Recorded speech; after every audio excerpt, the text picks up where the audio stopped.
Aujourd'hui, nous allons voir une expression qui épice les affaires des autres, et c'est mettre son grain de sel.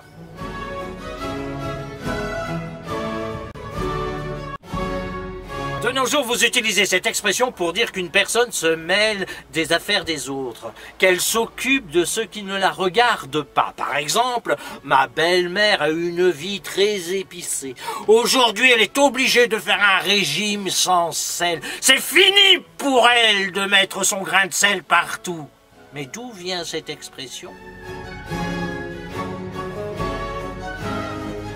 Cette expression nous vient du XVIIe siècle. À cette époque, François Vatel était cuisinier au service de Nicolas Fouquet, puis de Louis XIV. C'est durant cette dernière période qu'il est devenu un très grand cuisinier et très célèbre, car il avait pris comme habitude de mettre du sel dans tous ses plats, y compris les pâtisseries qui étaient sa spécialité.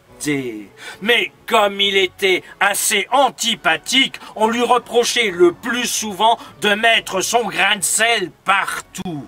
Puis, cette expression a quitté les cuisines de Louis XIV pour passer dans le langage courant avec le temps. Voilà d'où vient cette expression.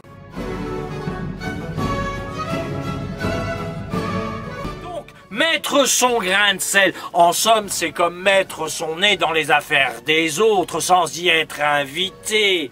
C'est comme les chefs d'État qui veulent mettre leur grain de sel partout, voulant nous faire croire à l'aromatocratie pour mieux nous assaisonner. Et ça, c'est surtout les condiments de la terre. Allez, au revoir et à bientôt. Au revoir.